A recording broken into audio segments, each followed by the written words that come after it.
Hi, this is Graphically Alex coming at you with all things fat related. If that's something that interests you, please subscribe. I'd love to have you. And today we're going to go ahead and continue with Aubrey and Jameela. So let's go ahead and just jump into it. I have no updates other than I'm sore. Very much so. And I'm tired. And that's all I got. So I don't think I can get through January without being miserable. That's basically my stance. So let's continue. Totally. The others of your way. It's and then there's like a weird sub like grossness where we congratulate thin people and treat them as though like they had the discipline, they had the get up. We have a similar thing you talk about in your book. Is we reserve this kind of like huge respect for people who've lost a ton of weight, and I don't want to take anything away from those people. It's not my place to judge either way, but we look at those as like they wanted it badly enough. They were hard workers. That is to I respect you now that you have conformed.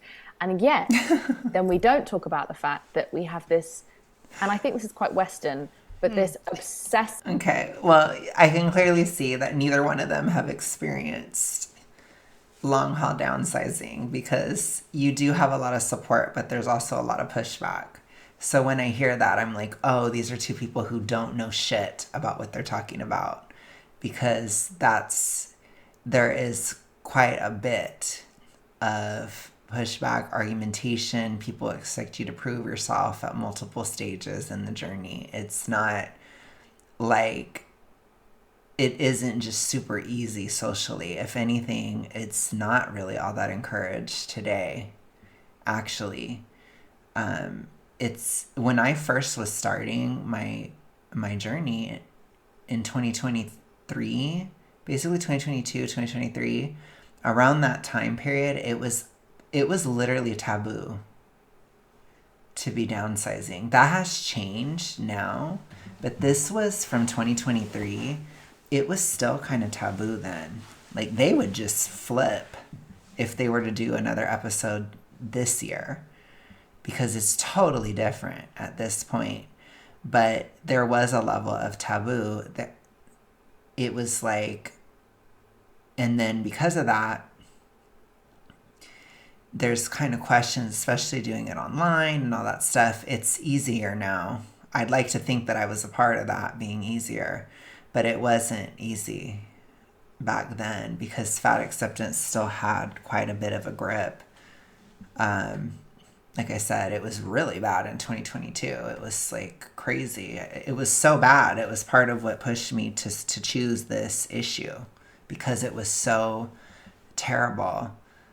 Like fat acceptance was really taking over basically, and it was just crazy. And I was like, I gotta do something. Basically, it was that bad because it was starting to go in a really bad direction. 2023 came, and like I said, I think it was still relatively taboo, So I'm like, they don't know what they're talking about. I know I'm just kind of saying that a lot, but I'm just kind of thinking about what it was like.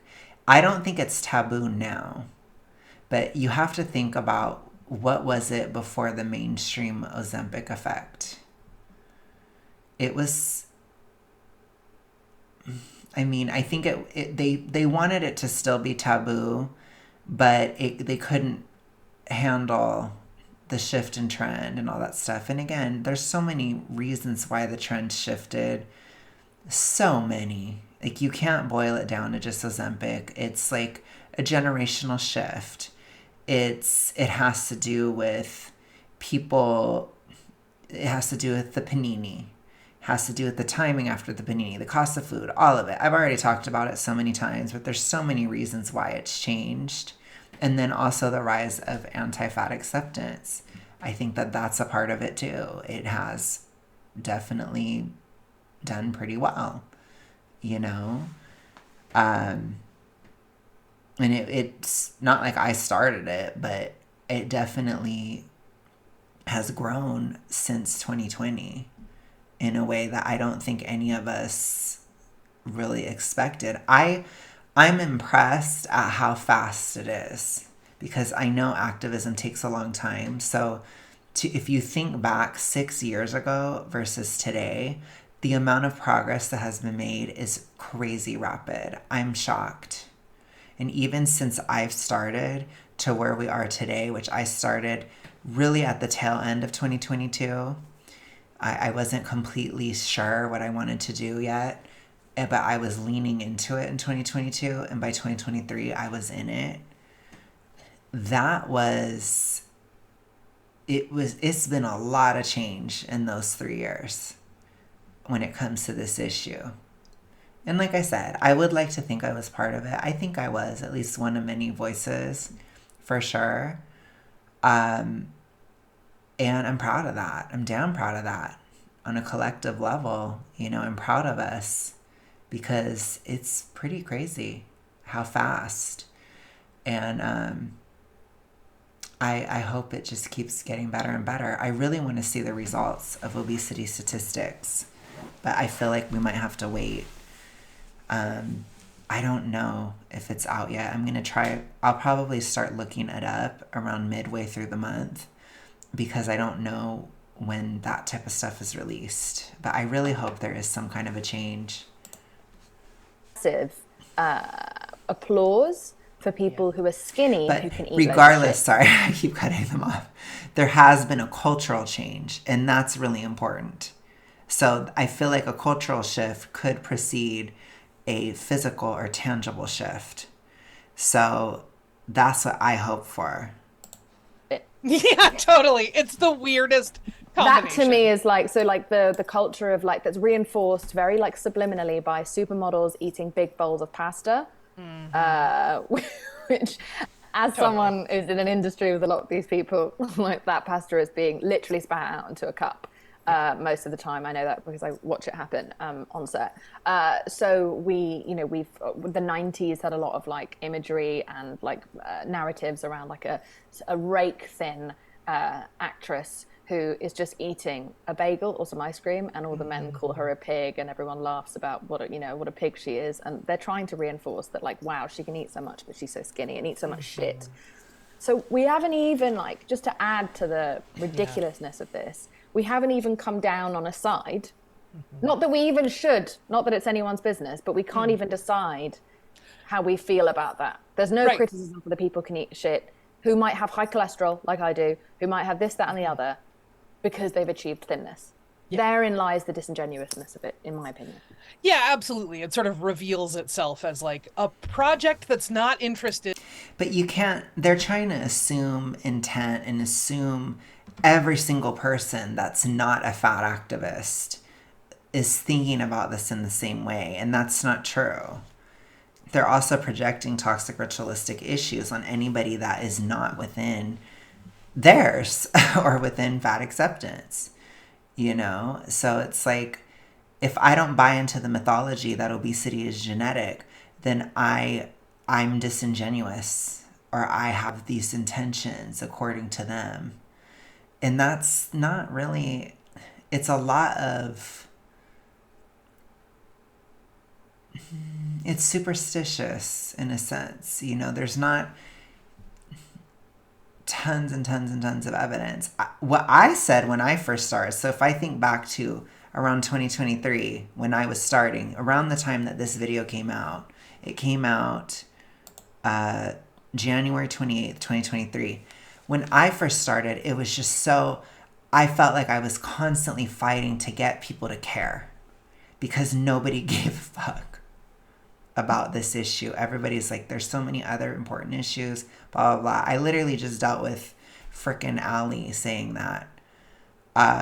That was a huge one. I got a lot of that shit in 2023. Like, it was hard to get people to give a shit. And that's my job as an activist. So again, I wasn't complaining at the time. I knew I was going to have to campaign to get people to care because there was so much apathy. And that was what I really saw I was up against, was a complete lack of attention or care. Everything else is more important. And So it's just so bizarre to hear them talk about it. And like, we're talking about the same time period. And it's like, I was there and I don't see what you're saying. Like, they're bringing up the 90s and all this stuff. Like, they've been saying this forever then, haven't they? I mean, this is before the Ozempic wave and all that. And they're still acting like it's the 90s again and da-da-da. I mean, it never ends. The standards are crazy. They don't make any sense. Fat acceptance was pretty strong. They were confident at the time. I remember. An ideological consistency, right? And I think part of that is, listen, there's a thing that my co-host Michael Hobbs talks about a fair amount, which is almost sort of a definition of a shorthanded definition of a moral panic is, what do we not need evidence to believe? And I think at this point, we don't need evidence to believe that fat people are unhealthy and that they are deserving of our scorn and that they sort of deserve whatever's coming to them, right? Like, all of that is sort of like, we don't really need evidence of that. We need evidence to puncture that. Do we need evidence to believe that weight is genetic? Is that something we need evidence for or not? Do we need evidence that... Yeah, I don't know. Do we need evidence that fat people are healthy on average? Like, why are we seeing so many fat people out of breath? Why are so many fat people calling out sick so often? Like, there are statistical things. Why, as a population, do fat people tend to struggle with depression and anxiety more than anybody? They'd say, oh, it's because of judgment. Okay. Well, are people not judged if they're thin? Where's the group of people that isn't judged? It doesn't even take that much critical thought at all. So, I don't know. I'm like, it's pretty wild to hear her say that. And that only sometimes works, you know? Yeah, and also a lot of people don't believe that fat phobia is an actual, well, that it exists. Mm-hmm. They say they're just concerned, and that's what we've now labeled as concern trolling. Mm-hmm. But a lot of people don't see it as a form of discrimination because I guess there are a multitude of reasons, and I can say it's one of the last groups. And I'm not saying the only group, but one of the last groups where it is actually okay to like openly abuse and ridicule them, in my opinion, from what I see on every stand-up set, from what I see in movies. And I think it's just a lot of like, there's so much victimization or like self-victimization within Hinge. That's allowed. And I think some people justify it as not being able to be called like a hate attack or something like that because there is an inherent blame. It's like, well, racism is bad because someone can't help their race. Colorism. She's wrong. It's because fatness is accessible to everybody. Fatness doesn't actually discriminate, which is a weird thing about it. It's universal. We all have access to it. That's not true of other stuff at all. But again, they try to act like it is, and that's delusional. It's bad because of this. Gender like based stuff is fucked up because it can't. But when it comes to non-binary issues or gender issues, we consider that to be a choice. We used to consider homosexuality to be a choice. And we very much so, above all else, consider fatness to be a definitive choice and lack of care and lack of self-respect. Which is so tricky because, look, man. It is a choice. I just can't even. I can't.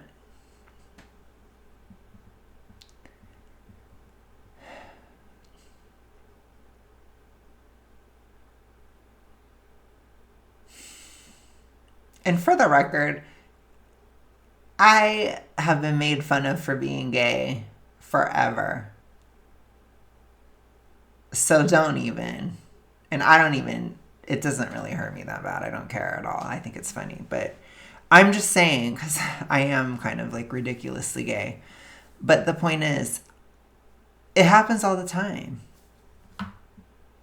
You know, people joke about things all the time. People joke about race a lot. Some people don't like it. Some people do like it. People do offensive humor all the time about literally everything. And sometimes it is gross, or sometimes it is too much. Or again, I don't think you should assume everybody's okay with it, because it's not always funny to people, and that's not really fair. If it's not, to me, it is kind of funny. I'm not going to lie. I don't really, I think it's funny. But that's not how everybody's going to feel, you know? So I don't think you should ever just like go into it blind, or like necessarily do all that all the time, because you could hurt somebody for no reason. And so I kind of understand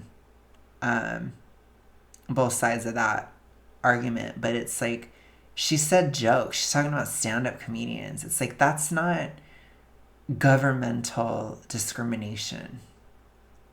That's not segregation. That's not a lot of stuff that has occurred. You know, and again, these other struggles, they're not hypothetical, or like we're just dreaming about it or something. It's like, no, they're actually real. The fat struggle is something that is definitely self-inflicted, and it is a choice. It absolutely is. It's not a choice of the moment, but it is the choice over a lifetime. It should be people's choice how they want their bodies to look and how they want their bodies to be regarded. But we get culturally hung up on this sort of rhetorical device of like, if you're choosing something, then I don't have to respect it, because you could make the choice that would earn my respect here, right? Yeah. And that, in the case of fat people, is choosing to be thin, quote unquote. I mean, I think it's worth noting that um, the research shows pretty definitively that for someone my size, I will say I wear a size 26 currently. Um, for someone my size, we have a less than 1% chance. Because you have an E followed by the letter D. If you got rid of that, you would have a much higher chance. You'd have an 100%, basically. Because it's all bullshit. So people that are your size, they are generally within this issue. And a lot of people never get out of it. And a lot of it is because it's more normalized to be that way. But to be fair, on the reductive side, there are a lot of people that don't get out of that either, if you want to be real about it. So that's why, Aubrey, I mean, you're constantly telling yourself that you have to be that way, that you have to, you don't. And that's why that chance is so low, because a lot of people are completely ignorant to this issue, to this psychological mental health issue, and they don't know how to intervene or how to help, which the biggest thing is to just not affirm. So it's just calmly telling Aubrey, you can lose weight. No, I can't. Yes, you can. It is a choice that you're making. No, it's not. Yes, it is. But then she's saying, well, even if I choose it, well, if you're choosing it, then there's a lot of costs that go with that. So let's talk about the cost. And yes, some of it is social. I think the social cost is way over dramatized and made to be the only thing that matters. But there's a lot of other costs to it too. And let's go through them one by one. In our lifetime of attaining our sort of BMI mandated weight, right? Of attaining what is medically defined as a quote unquote healthy weight. So even if being fat is a choice. So I was hugely fat. I was out of the toxic ritualistic. It took me about 3 years. That's not a lifetime. And for somebody who's not hugely fat, it would be even less time. So no, it's not a lifetime. It's that you're not doing it. You're choosing not to. Okay. Becoming thin is not really an option, right? So like, hang on to being fat Not as a true. choice It's not true. if you want to. That's fine. Again, it should be a choice that's available to folks. But the idea that fat people could just like, put some shoulders. Okay, well, and I guess Aubrey feels the same way about any toxic ritualistic issue. It's all a choice, and we should be able to do it. That's a fantasy. So, like I've told you guys, that's the ultimate fantasy for the toxic ritualistic person, is to be able to engage in the behaviors free of judgment, which will never happen because it's so bizarre. And it will never be mainstream. And it shouldn't be. It's fucking miserable. So why would it be mainstream? It's never gonna be. Shoulder into it and give it the old college try, and you just get there in no time, has been disproven time and time and time again. Yeah, you talk about this guy at college, I think it was, who kind of gave you the calories in, calories out spiel. And there was definitely a part of me that believed that 15 years ago when I had my own eating disorder. And I just felt like everything was my fault and it was easy, and I judged myself, and that of course would probably bleed out onto others. But it's vital that we continue to have the conversation about the multitude of things, alongside the fact that fat should be a choice and must be all like inherent in our bodily autonomy conversation when we're talking about this. It's so bizarre. So it is a choice or it isn't. I mean, you can't. That has to show you guys that this is a disorder. They're both dancing around that, like as if their whole argument isn't based on it not being a choice. You guys are like exposing yourselves there. And they are so out of it, they can't even see it. And I think most people, they just don't care at all, or they're watching this and they're toxic ritualistic themselves. So they're like, yeah. It's like as the logic goes like ping pong across their brain because it doesn't make any sense. But most people would probably be so bored by this point that they're listening to this and they're like, they just don't give a shit anymore. Or they're just like, okay, because it's kind of boring too. But it's not boring if you're within the problem because you're looking for fuel. You're looking to do it. You're looking for reinforcement. So you're watching this and you're like, yes, that makes sense. Yes, it absolutely makes sense. Yeah. It's not a choice, but it is a choice at the same time. And it's this and that and the other. It shouldn't matter if it's a choice, but it's not. But it is. But it's not. Like you're playing a game. That's disordered. About reproductive rights. We should remember my body, my motherfucking choice. But there are a multitude of things that contribute that I would love to get into with you, seeing as you are so educative in your book around it. There's a multitude of things that contribute to someone's size as to why they may never be thin, right? And for example, can you describe ghrelin to me?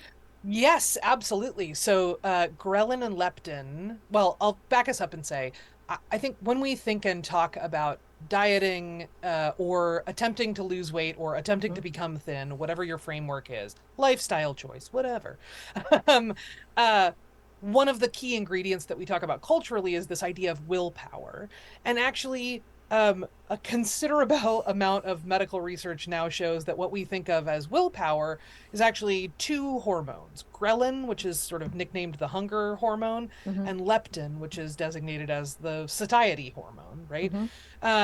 So it's worth knowing that those two kick in when your body dips below its usual intake of food or calories, right?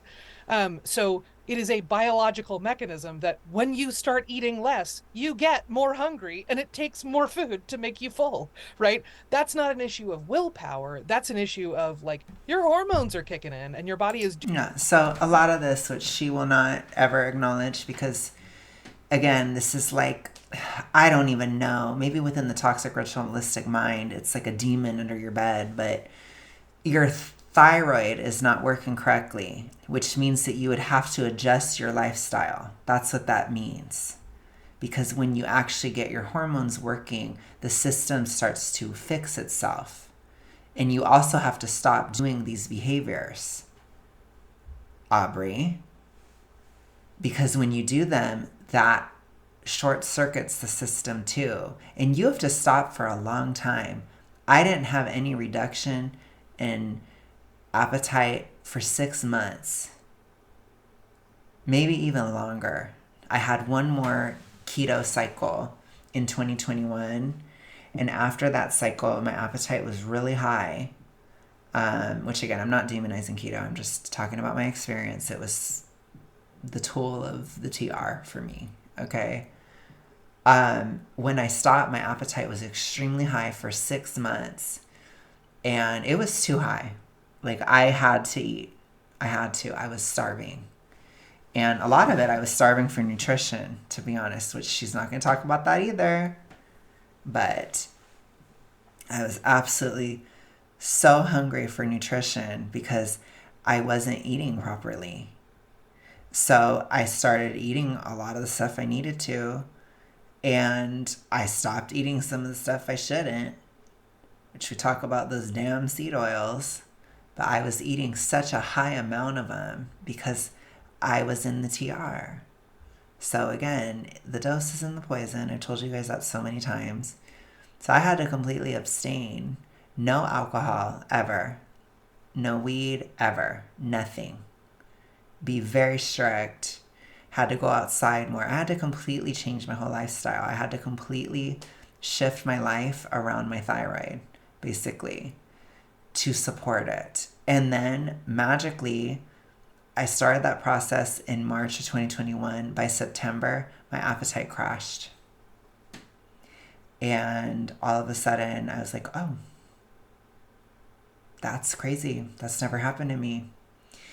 And then it just kept going, kept healing, kept healing, kept healing. By the time I got to 2023, I had a massive, like, my serotonin system in my brain completely changed. And I did not have the physical capability to hinge anymore because I would get nauseated if I ate too much. So it was kind of like, it's never happening again, unless if I had to break that system. But I wasn't going to do that. So then it was like, oh. And then even as far as autumn of 2023, I was nervous that I would hinge again in the future. And it never happened again. In part because I couldn't, there were certain mental health aspects that I dealt with, but also physically it had been so long since I had done it that it would have been too hard to do. So it's not just about willpower. It's also about what you're doing. So you have to stop doing the cycle. And this is like at her level. For most people, that's not going to be that big of a thing. Appetite isn't going to be that much. But if you're really severe and you're like deadly severe, then yes, your appetite's really high. But you have to actually take care of your thyroid. You might even need medication, honestly, depending on the person. But it's like, that's what that is. And all of those systems, they start to regulate. And again, there's a lot of issues with dopamine and serotonin, particularly within the toxic ritualistic. So if you stop doing that, your brain will start to heal. And then you don't have as much of an appetite. I haven't used willpower. The only time I had to, it was at certain moments, typically around the solstices. So around the winter solstice and summer solstice, there had to be some kind of willpower. But it was pretty short. And then other than that, it was just when I was in my vanity era. So at that point, then I had to. That was pretty much all willpower. I wasn't hungry though, but I had to make sure that I ate very specific things to not be, because I was never going to do it. Being hungry. That is not me. So I wasn't. So I can assure you guys I was not. Because I'm like, hell no. Hell no. I'm not doing it that way. So it's not impossible at all. It's just, it comes down to nutrition, taking care of yourself, not being in a toxic cycle for a long fucking time, Aubrey. You have to stop for years even. And people don't.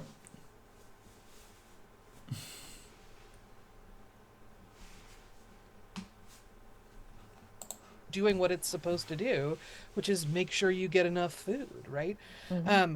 That feels like a really crucial part that we're missing. I mean, I think the other thing that feels really crucial as a missing link to me is, you know, we've got this idea of calories in, calories out, which comes from a paper from 1959. And I'll say this, there's not a lot of medical research from 1959 that would sort of pass muster these days, right? Like there's a lot more that we have learned since then. Yeah, like the 95 diets fail. 95% of diets fail, which I think is pretty old too. The idea behind calories in, calories out was that you could reduce your caloric intake by 3,500 calories, and that would lead to 1 pound of fat lost, right?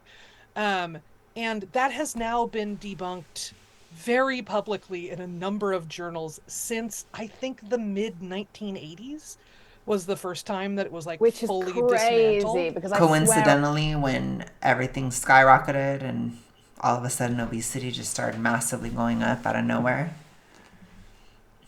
I wonder why, you know. I wonder who used that as justification, you know. It's my question. I've read it even in the last 2 years. It has been my entire lifetime that we have known that this is not a functional model. There was one, hang on, let me find the quote for you because it is bonkers. What does that even mean? So for those of you guys who don't know, I downsized by counting. So when she says this to me, it is like she is speaking alien language. Like it's very bizarre. Because according to her, I should not exist. There was, here we go. There was a research review in 2015 in the Journal of the Academy of Nutrition and Dietetics that said that calories in, calories out, quote, lacks a contemporary scientific foundation and leads to a large error in weight loss prediction, even in the short term. You heard it here. I'm a witch. I'm a bruja. I'm a witch. I defied the laws of science to get here. Isn't that crazy? I can manipulate the environment. I used a magic spell. That's how it happened. Okay. And they went on to say that there is probably not a tool that exists that can help individuals or an entire population predict weight loss or weight gain. 100%. I mean, also, like, I think it's important to say without naming the actual number, like, I was eating in the low hundreds for years and couldn't drop a pound. And that's because this shit doesn't make any sense. It doesn't matter. I was way under the 3,500 cutting mark and I was over exercising. My body had gone into something called starvation mode, which happens incredibly fast for a lot of people. And it's a good thing that it happens. It's seen as a bad thing that we hate our bodies for. That is your body's way of surviving because it thinks you're in a motherfucking famine. It doesn't think you have a party or a wedding that you need to lose weight for. It thinks you are being denied food and therefore is trying to save your life by putting the brakes on. So I'm just going to say this here. I'm not 100% sure if I trust her details. I also don't trust Aubrey's details at all. At all. I think when it comes to either side, your thyroid gets shot. I think probably even Mia too, because when you're manipulating that over a long period of time, it affects your metabolism. It affects your thyroid. Now, the myth comes in that it cannot be fixed. That's not true. That's false. So people believe that, oh, because I did this, it'll never come back. No. That's a toxic ritualistic lie. If you actually stop and you take care of yourself and you sustain that recovery, your thyroid will heal. So from the reductive side, it has to do with actually getting in nutrition. Within Mia, it has to do with not doing the stuff at all. So not doing any of the behaviors. And within Hinge, it has to do with weight normalization, which they fucking hate. They can't stand it. But when you are super obese, it does affect thyroid health, especially if you have a fatty liver, which is extremely common in Hinge, because that is a way to get it, is by overdoing it very fast. Okay? So if you do that, then it's like if you stop, if you actually normalize your weight, you hold steady, you do what you need to do, you get your nutrition in over a long period of time. I'm talking at least 8 months. So everybody expects it to be a cup of veggies over a week.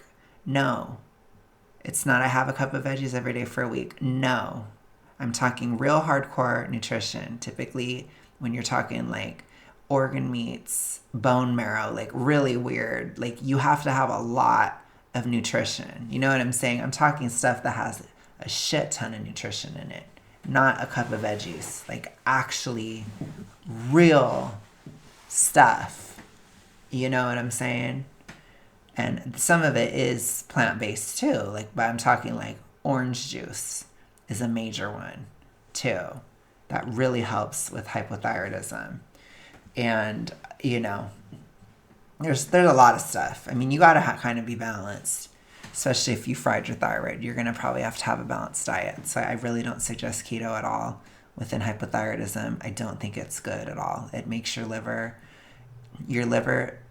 depends on the energy from, your liver depends on fructose to process thyroid hormone, which if you're not fried, your body can work around it. If you are fried, it will reduce your thyroid function. Well, actually, regardless, it does reduce thyroid function a little bit when you do keto, but it's not always so bad. Like if you're at 100% functionality and you go to like 90, you're fine. But if you're at like 40% and then you're at 30, then it's really bad.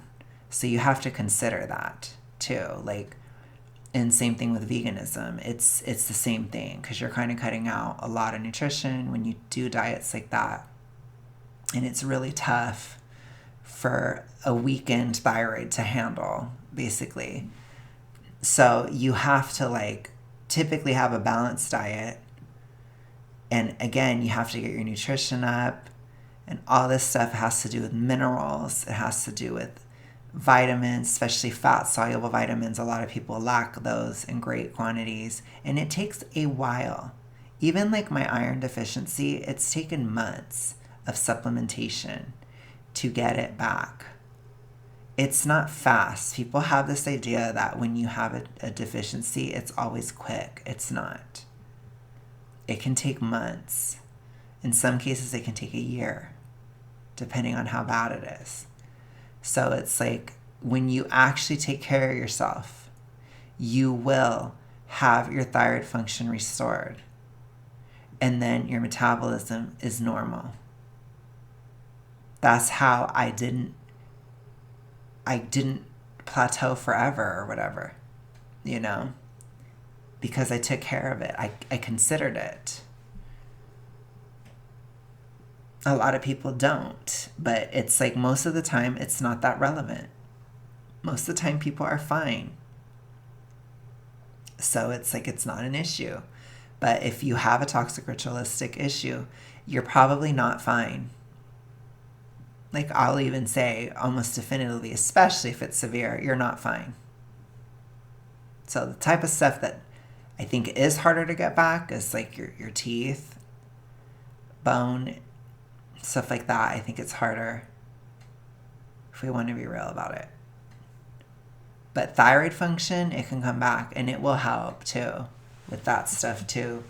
Because when your thyroid is shot, you tend to function on adrenaline, and adrenaline, it tears down your muscle and it can be hard on bone and stuff too. It's not great. to live off of that. People don't think of it that way, but I had to go through a process in 2021 and 2022 where my body shifted from living off of adrenaline to living off of thyroid hormone. And it was tough. But most people don't go through that because they don't have that. So it's like it's kind of niche, but it does apply to a severely toxic ritualistic person. And that's why they feel like it's impossible. It's not. You've created a physical issue. That's why it's hard now. And it will probably take years because of it. And that's because you have to get nutrition in for a long time. A long time. At least 6 months. At least. And people, I think all across the spectrum, they have this idea like, well, my metabolism should be back right away. And it's like, no. No. It's frustrating. It's like, because I'm pretty sure even in the reductive side of recovery, people don't want to stick to it. And it's like, you have to. It's ass for at least the first 6 months. It fucking sucks. And you have to live without the mechanism. And for me, it was a white knuckling experience. It was hard. I had to literally, it was so difficult in 2021. And I was like, I don't care. I'm doing that. I've already tried everything. I was like, I don't care. I'm doing it. Like, I'm not doing it again. I'm not doing this bullshit again. I was like, I'm not. But it was like a white knuckling. Like, it was that hard to not go back. And I just didn't. Because I was like, I almost have died. Like, I don't even know if I'm going to make it. Like, I didn't know if I was going to make it in 2021. So I'm like, I'm not doing anything. And if whatever happens, happens. That was kind of my attitude. Which I know that's kind of dark, but I couldn't do the same things I had done and expect a different result anymore. But I can tell you, you just have to push through with the recovery. You just do it. And after about 6 months, you feel different. And then you continue to recover. And depending on how severe it is, that recovery can take like 2-3 years or beyond. So I'm just saying. How thin you get so that you don't literally waste away. So this shit is never spoken about. And if anything, people are like, starvation mode doesn't exist and blah, blah, blah, blah, blah. I don't know what it's hypothyroidism. That's what it is. You're misinterpreting it. Exact terminology is for it. Therefore, I am not an expert, but I can tell you from lived experience of two. Okay. So I'm going to stop here. I go a long time with them, but I feel like I have to because it's really bad. And I'm kind of dealing with both of them at the same time. But, yeah, I will talk to you guys again tomorrow. Have a good one. Bye.